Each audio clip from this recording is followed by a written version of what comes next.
government somehow needs to be resisting that terrorist state that is committing war crimes that the world has never seen since maybe the World War II.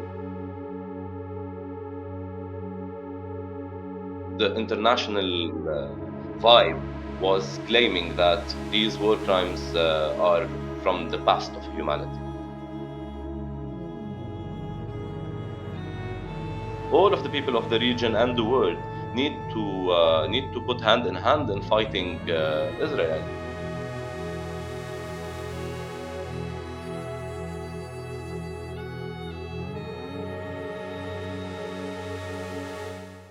Welcome to Janashakti Network, Mr. Raghid Jureidini. Is that right? And Yes. Mr. Jureidini is a member of the Politburo of the Communist Party of Lebanon. And we are very glad it's a privilege to have you with Janashakti at this time, especially as events are unfolding in Lebanon's neighborhood and that has an impact across the whole world.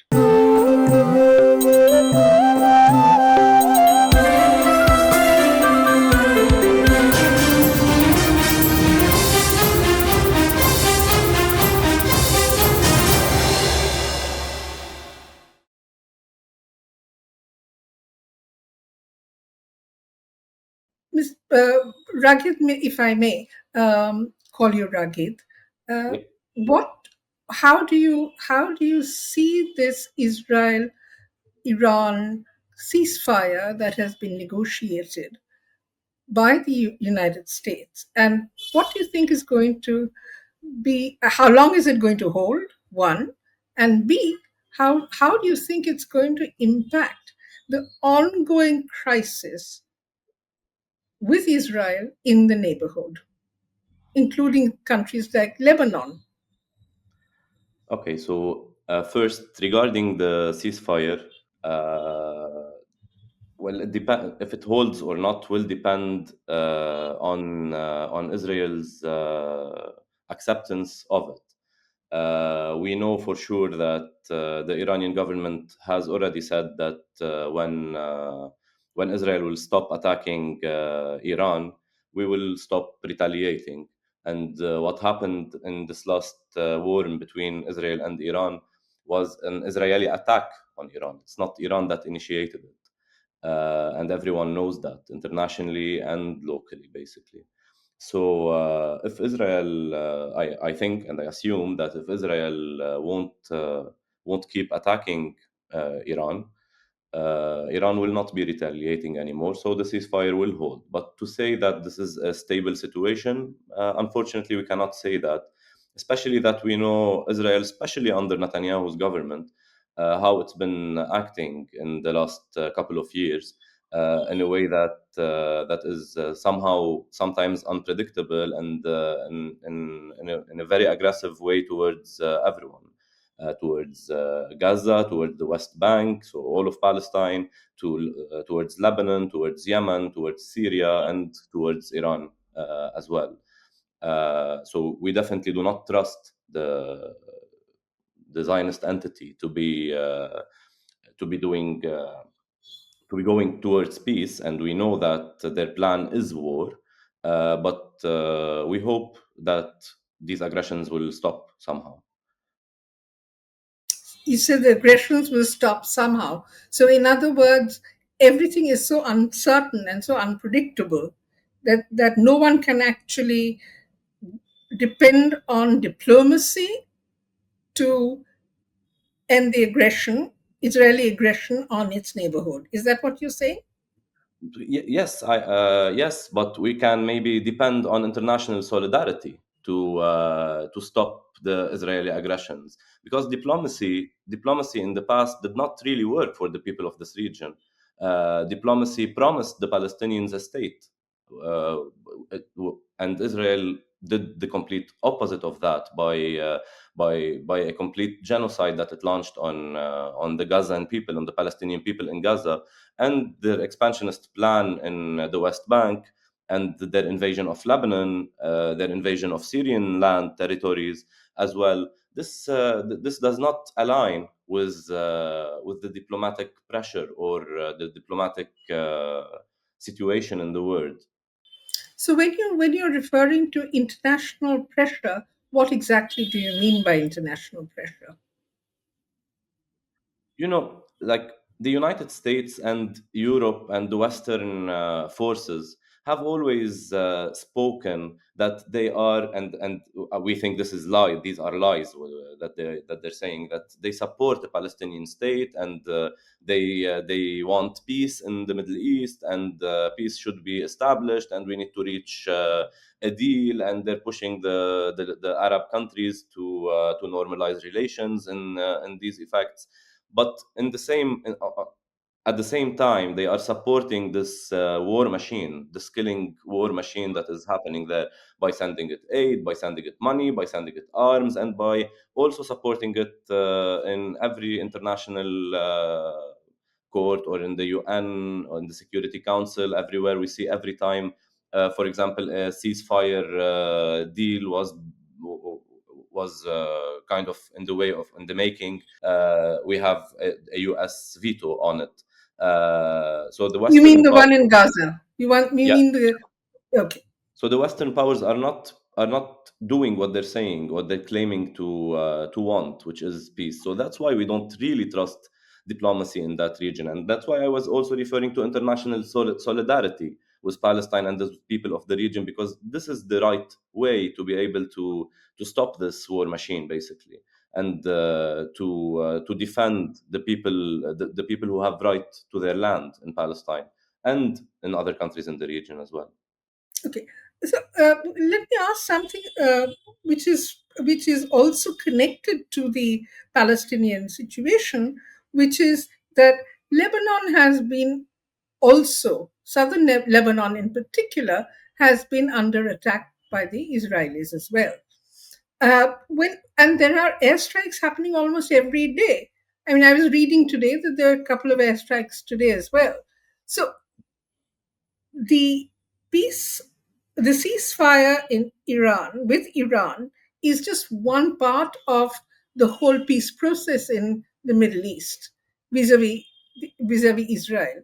So where do you see this going? Because unless there is a cessation of aggressive activities on Lebanon, on Syria, on Yemen, how does peace then start? Well, the Israeli aggression in southern Lebanon started on 8th of October 2023, when the Lebanese resistance basically launched what they called a support war uh, for Gaza. This it, well, for the first few months after that, there was basically some targets being hit and retaliation from both sides, from the Zionists and from Lebanon's side, up until Israel decided to launch a full-on war on Lebanon in September 2024. And when that happened, Israel committed war crimes that the world has not seen before, like the pager attacks, like the massive bombings in the southern suburbs of Beirut, targeting both civilian and targets, basically political and military leaders for Hezbollah. And they unfortunately managed to assassinate a lot of leaders of Hezbollah, including the former Secretary General Sayyid Hassan Nasrallah, that was also targeted in a massive, unprecedented airstrike on the southern suburbs of Beirut, and his the leader that was what took the charges after him, basically, Hashim Safiyuddin. So and after that, Lebanon, the Lebanese government, with Hezbollah's approval and support, basically signed a deal, which is a ceasefire deal. that unfortunately Lebanon did not have the upper hand in. It was after a series of strikes and heavy bombings that this ceasefire in between brackets, because the fire never ceased from Israel's side. But this agreement was reached between the Lebanese government and the Zionist entity, with support from France and the United States in particular. But since this agreement was reached, Lebanon has not fired a single rock, has not thrown a rock on the borders. Neither Hezbollah nor any other forces, nor the Lebanese army or any official or non-official armed group in the country. So Lebanon assumed his responsibilities for this agreement, did it to the complete end, and also the plan to for Hezbollah to give up his weapons in the southern Litani region. Litani is a river in Lebanon which breaks the south into two. So the most southern part of the country, which is bordering Palestine, is the southern Litani region that I'm referring to. And according to this agreement, Hezbollah should give up his arms in this region. And Hezbollah has been doing that, and even even the Lebanese government has been asserting that this plan is working well, and with full coordination in between the Lebanese army and Hezbollah as a political party in the region. So Lebanon has been doing his side of the deal, has been doing it quite sustainably and in compliance with this agreement. But unfortunately, Israel never stopped. Not a single day has passed since this agreement when Israel did not bomb southern Lebanon or even Beirut in a few occasions, the capital city, and the suburbs, the southern suburbs of Beirut in particular, and the Bekaa region as well, which is the massive agricultural region in Lebanon, which constitutes a big proportion of it. So Israel has been attacking Lebanon in a in a continuous matter, on a daily basis, targeting civilian infrastructure, targeting people who are trying to return to their villages that are destroyed, to build their homes back or to go to their farming lands in the south. And these people have been targeted really on a daily basis. If you not a single day has passed without 4 or 5 strikes at least. And sometimes, like yesterday, for example, there were 12 or 14 strikes. I don't recall the exact number, but a series of very massive bombings, not only in the region of southern Litani, but also in the region north of the Litani River, reaching all of the south, and in some occasions Beirut as well.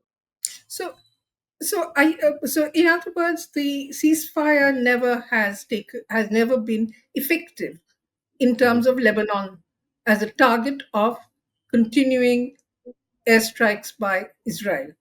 True. So, so if that is the situation, then where, how do you see how do you see the future playing out? Well, how do you end these airstrikes? How does this negotiation happen? Okay. Now there are no ongoing negotiations That's between right. Lebanon and Israel. Now this is the status quo. What's happening now is the reality of at least the near future.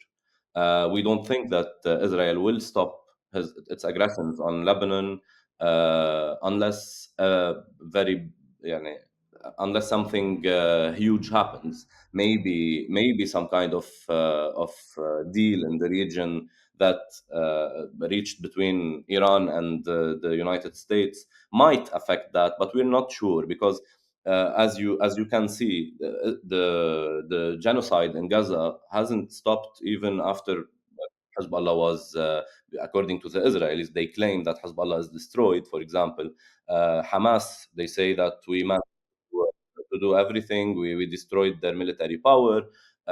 They've taken the West Bank. They've taken what they wanted in terms of land in Lebanon. And sorry, I missed mentioning that after the Israeli war, Israel did not withdraw from the Lebanese territories it took in this last stage of the war. So there are still 5 or 6 hills in southern Lebanon where Israel still occupies Lebanese land.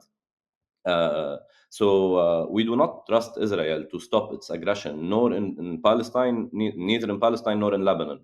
And this, for that to stop, we need actually well a unified Lebanon, a unified Lebanon in terms of a resistance movement that is really national, non-sectarian national, that sees the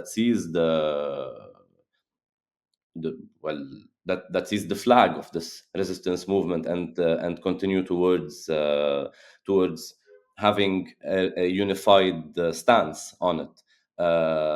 And we need a strong Lebanese government that also aligns with the same principles of liberating our land. We also need international solidarity from the global south, and from any other basically leftist groups, communist groups, or internationally. We have seen support from a lot of parties, but this support has not yet reached a point where it becomes an international movement that actually can put pressure on uh, on the Western powers and Israel to make Israel withdraw from Lebanon, to make Israel stop its genocide in Gaza, and let the Palestinian people rebuild it, and continue with their lives peacefully, to stop the genocide that's been happening in Palestine since 48, to give back the land to the people, to its people, basically. So the sense I'm getting from what you're saying is that all the issue, the problems with Palestine, meaning this, the need for a state of Palestine, return of the occupied territories, the return of the occupied territories in Lebanon as well. These are all linked together, including the need for an international movement of solidarity to exert pressure on those who can in turn exert pressure on Israel. Is that what you're saying? Yes, yes, true. Okay, so can we move on to something? Because Lebanon has, in Lebanon, in 2024, the Israeli attacks on Lebanon displaced and created a humanitarian crisis. True. That humanitarian crisis remains a concern. Though it is That's not getting world attention, it is still a concern because in neither, as you said, people are not being able to go back home and they are not being able to rebuild their lives. That being a concern, there is a humanitarian crisis, in other words, both in Palestine as well as a very small part of it, no doubt, but it's still there in Lebanon. yeah. How do you see this humanitarian crisis being resolved?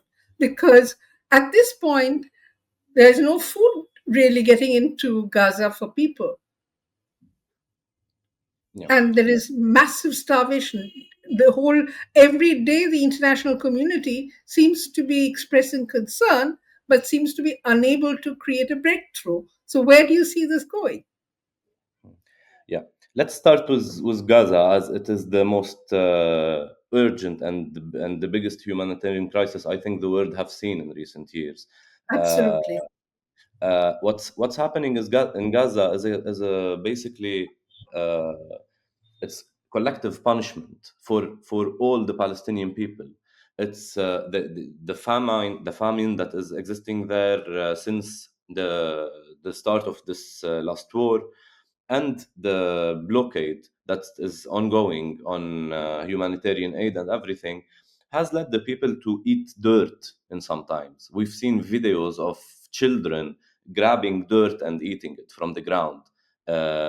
This is something that's really unprecedented, and it's absurd that there is no reaction from the international courts or whatever on it.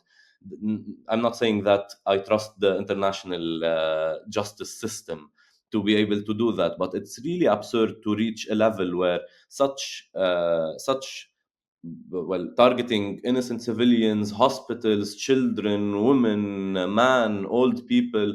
It's really a terrorist state doing a terrorist agenda, committing a genocide, a complete genocide of يعني, millions of people in Palestine. For this to stop, we need to stop Israel, and somehow and someone and somehow needs to be resisting that terrorist state, or state, self-proclaimed state for us, this entity basically that is committing war crimes that the world has never seen since maybe the World War II, and the international vibe was claiming that these war crimes are from the past of humanity. It's not, no one would have imagined that in 2023, 2024, 2025, such stuff would happen. Such things would still continue to happen. For that to be able to stop, the Palestinian people and all of the people of the region and the world need to put hand in hand in fighting Israel in every means, in every way possible, basically, in resistance movement, in political movements, in solidarity movements, and in every way. And the only bright side that we can see from this is a very strong support basis for the people in Gaza in the whole of the world. We can see people marching from marching and chanting in in basically in all the countries. We've seen massive demonstrations and massive support system.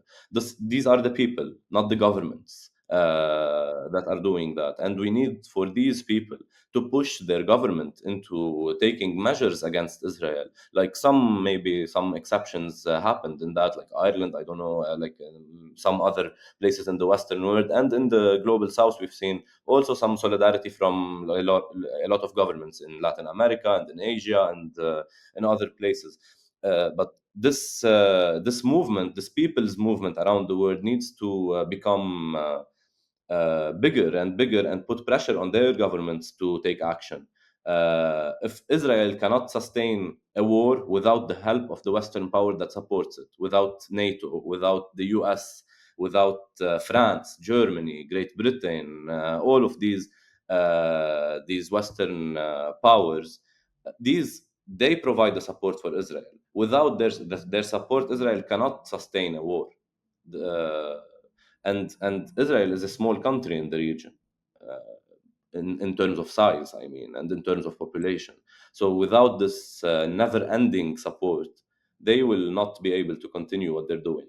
So to recapitulate, basically, the Palestinian people need to put their hands together in fighting in any way possible the Israeli aggressions, the Lebanese people, the Syrian people, the Yemeni people, the Arab countries, all of them need to also build a solidarity campaign and a movement to stop this aggression. But also on an international level, the people need to put more pressure on their governments to try stopping Israel from what it's doing. Now, if we want to pass to Lebanon, actually, to give a bit of context, before this last war, Lebanon has been in a severe economic crisis since 2019. The economic crisis in Lebanon that was the basically caused by the Lebanese regime, by the Lebanese regime since the 90s till now, with political and economical policies that led the country into complete bankruptcy, and led that basically the currency, the Lebanese lira, which is our currency, devaluated 160 times. So uh, what used to be $1,000, let's say US dollars, to give a reference, is now less than $10.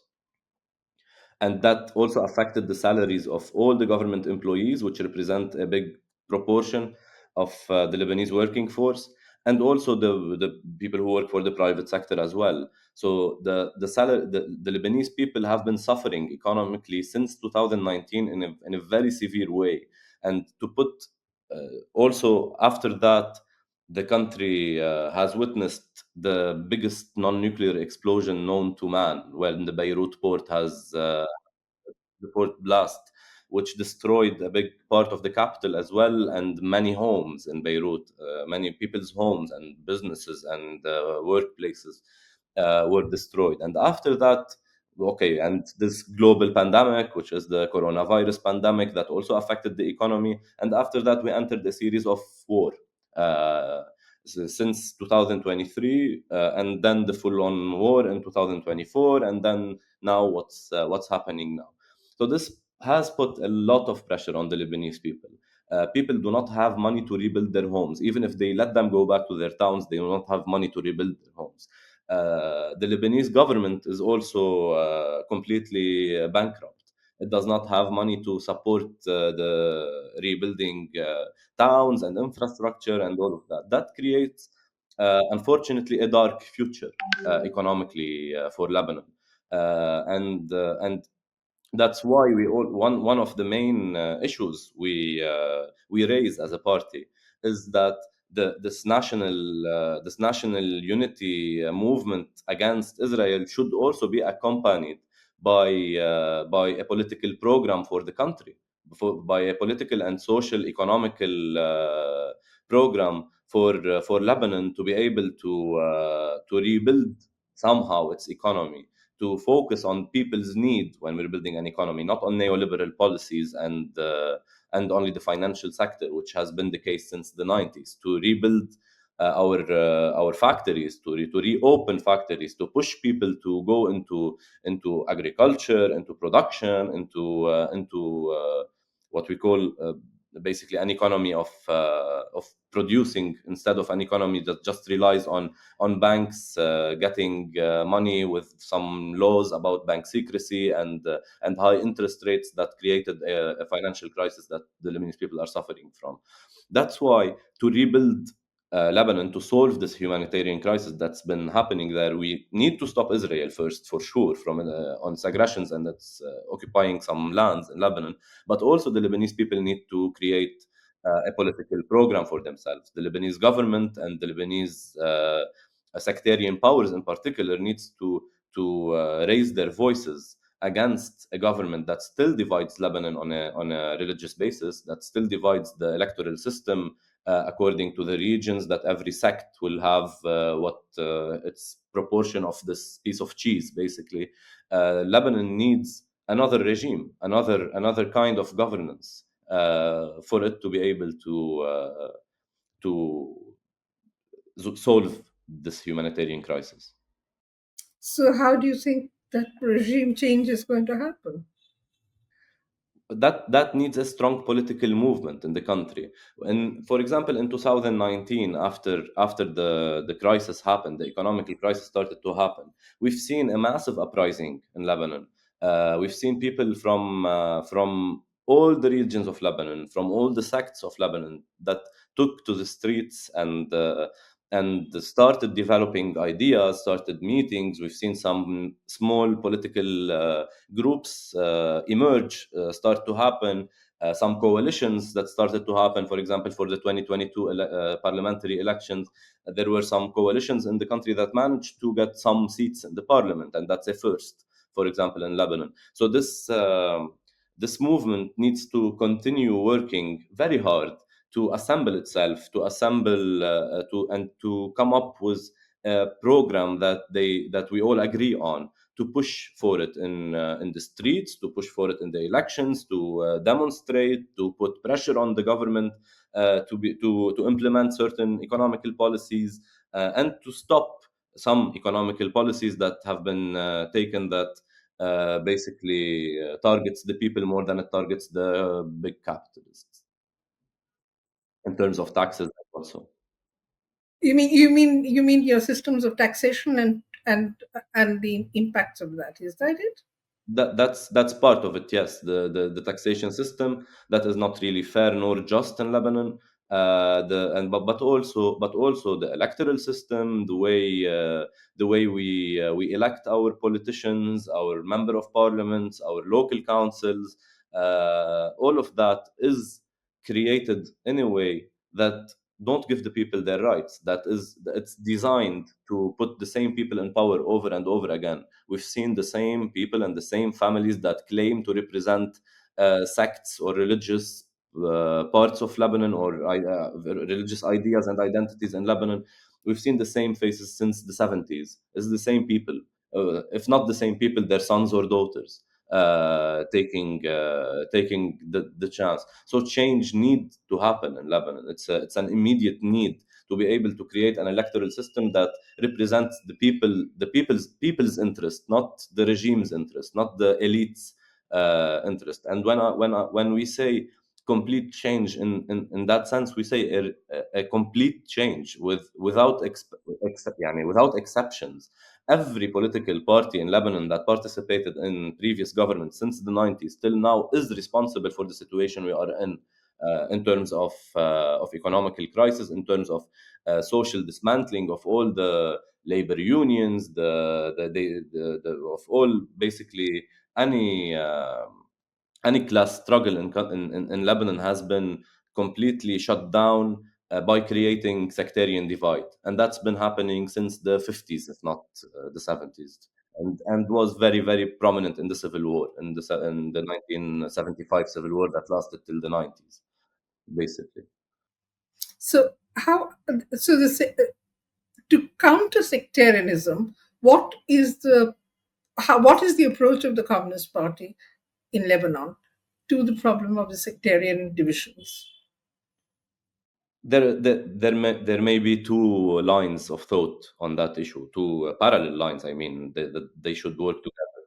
The first one would be to raise awareness on class struggle in particular, because the poor people, it's not in Lebanon, it's not like some region is rich or some sect is rich and the other sect is poor.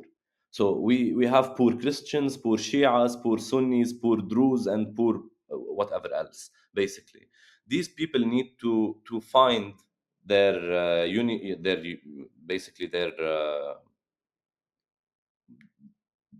rights, basically their unified rights. They share the same struggle, they share the same rights, and they need to find a way to communicate together.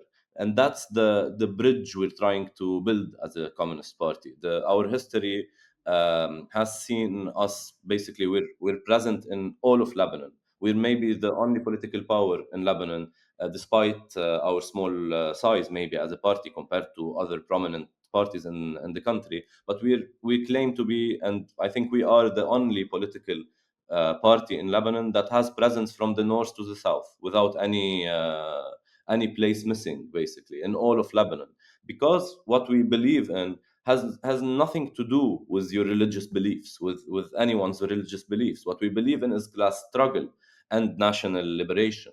And class struggle can happen in all of Lebanon at once. It can't happen in only one region and inside only one sect.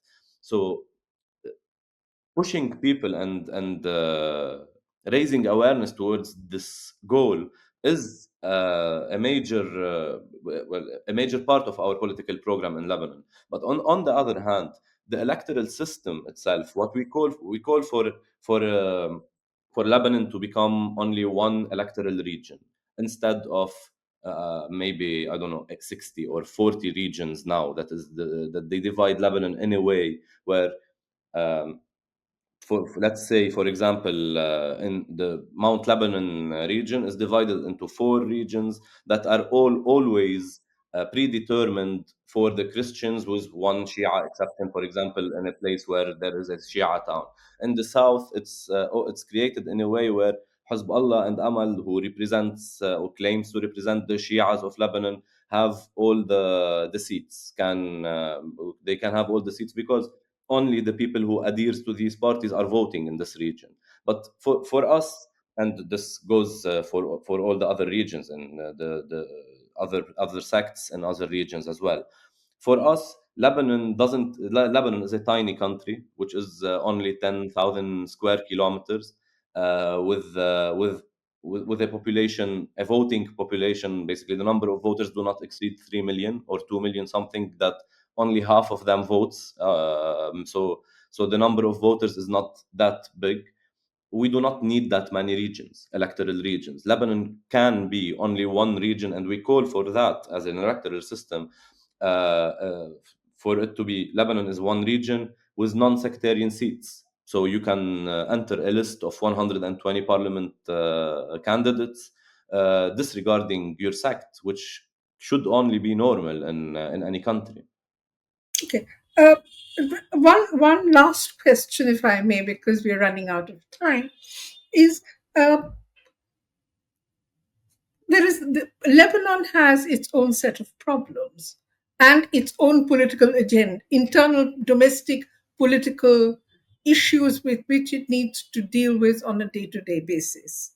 But Lebanon is also a part of the whole of a region which is today the most disturbed in the world.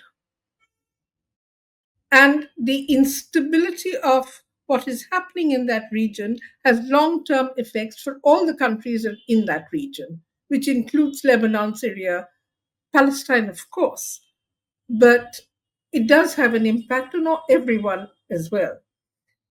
The, the, the problem is that as you know, Professor, I was talking to Professor Ali Qadri a few days ago, and he says that Israel is the existentialist threat. Israel poses the existentialist threat not only to Iran but to the entire region. True. I completely So, agree with that. yeah. So, Israel does pose an existential threat by it being a colonial force that is committing genocide since its creation, since 1948. It will keep on being an existential threat until it has been dealt with. how do you deal with it? By dismantling this colonial regime. A colonial regime cannot continue to happen in the 21st century. This settler colonial regime that expelling people from their land is still ongoing. This needs to be stopped in any way possible. So, are you suggesting that the confrontation with the state of Israel and its um, capacity to wage war is going to continue? Unfortunately, I cannot see that it's coming to an end very soon. What we hope for, what we aspire for, is to resolve this whole issue. Is a one state, a secular democratic state in the whole of Palestine.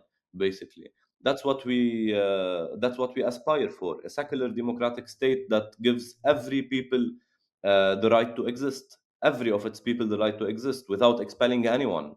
That's what we aspire for. But for that to happen, this the current political entity that exists in that region needs to be dismantled somehow. It cannot continue to happen as a settler, colonial, religious, far right government or entity. With that in the region, no peace will ever be achieved.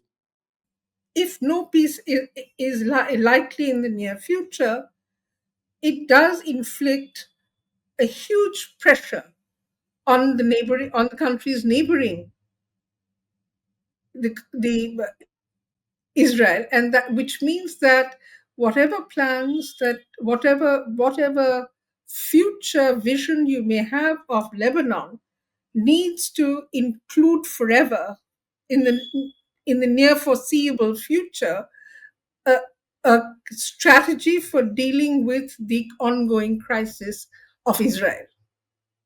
That's completely right. Yes, and Lebanon needs a defensive strategy that has been discussed previously in Lebanon, and all يعني, basically what we call for that as well. And we think that we've reached a point in Lebanon where the government and the resistance movements in all their forms basically need to come up with a defense strategy for the country. We have an aggressor next to our borders, an aggressor that's been committing genocide and that has the capacity to do so, especially if their Western backing continues. Basically, they have the capacity to commit genocide whenever they want. That's why we do need to develop a defense strategy that incorporates any experience of resistance movements into the Lebanese army, for example, to create some kind of way that the country feels that it has one defense strategy, not many. And when I say one, I mean a unified defensive strategy for the country and for the Lebanese people to believe in and to back. So, which means that you want Hezbollah and other such groups to be a part of this defensive strategy? They have also said that they are willing to be part of a defensive strategy if it happens correctly. I'm not calling for something that Hezbollah hasn't commented on. Basically, they have said that since the beginning of the negotiations about the ceasefire or the agreement of the ceasefire that happened. Hezbollah has said that many times, and that has been said by the Lebanese government as well. We have been saying it for years. This is an immediate need for the country. Hezbollah, in its current or previous form, let's say, cannot continue to fight Israel alone. And I think we need to learn from the mistakes of having a sectarian power holding alone the resistance movement. This will create this did create actually, and will continue to create if it continues, divide in the country, because people don't see it as a Lebanese force only. They see it as a Shia force that they and that is basically one of the problems that led to the catastrophe that happened now. So everyone understands in Lebanon that we need a sense of national resistance, like the resistance that the Lebanese communists launched in 1982 when the Israeli invasion happened, which was called the Lebanese National Resistance Front, which included people from every sect and then from every region of the country. That's the sense of resistance that needs to be done now in the modern time. And what's happening now, this also should include the government, since it's saying that we need to get to a defensive strategy for the whole of the country, but it also needs to incorporate the experience that Hezbollah has gathered in that field, in that sense. Um, I wish you luck with your efforts to serve as a bridge, a political bridge to all the forces which are working in Lebanon, and to creating a strategy which defends Lebanon from from an aggressor which is living right next door. Thank you so much for coming for this Thank you, interview and with me. thank you very much for hosting me. It was a pleasure talking to you and meeting you, Kamchi. Don't forget to like, share, and subscribe to stay updated with the latest incidents. Hit the bell icon to never miss an update. We will see you next time with more news that matters. Stay informed, stay safe.